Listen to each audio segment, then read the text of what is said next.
राधा मेरी मात हैं, पिता कृष्ण भगवान। इन दोनों के चरण में मेरा रहे हमेशा ध्यान। जय राधे राधे गोविंद गोविंद राधे। जय राधे राधे गोविंद गोविंद राधे। गोविंद राधे गोपाल राधे। गोविंद राधे गोपाल राधे।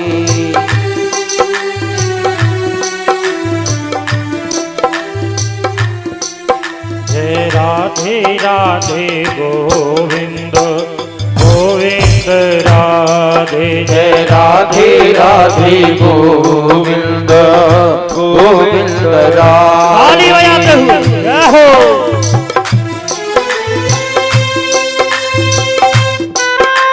हे हरि।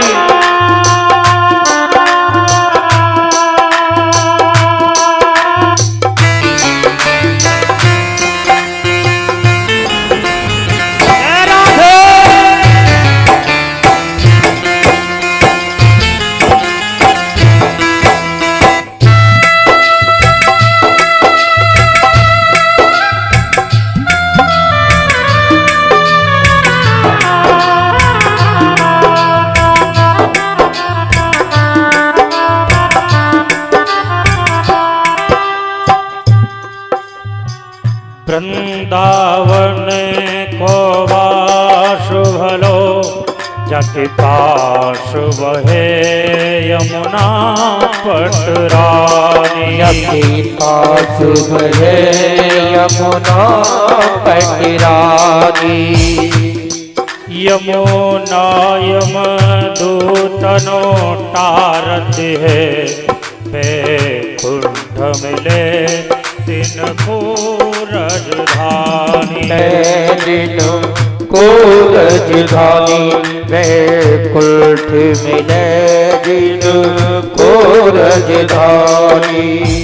वृंदावन को वास भलो, हो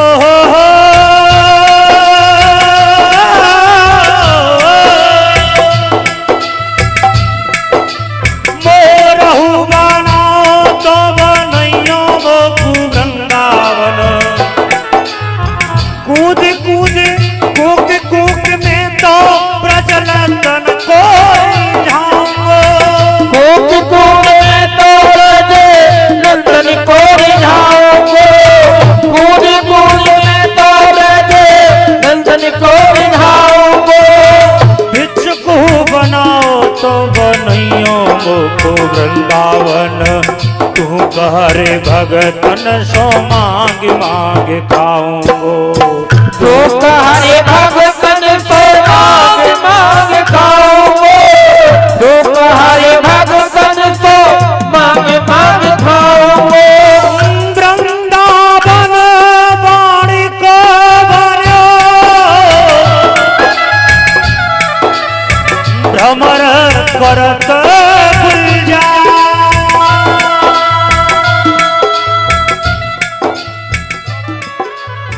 दुल्हने प्यारी राधिका। दूल्हा कृष्ण मुरारी। दूल्हा कृष्ण मुरारी। जय राधे राधे गोविंद गोविंद राधे। गोविंद राधे राधे गोपाल राधे। गोविंद राधे राधे गोपाल राधे। गोविंद राधे राधे गोपाल राधे। गोविंद राधे राधे गोपाल राधे। राधे राधे गोविंद गोविंद राधे। जय राधे राधे राधे राधे राधे राधे गोविंद गोविंद राधे।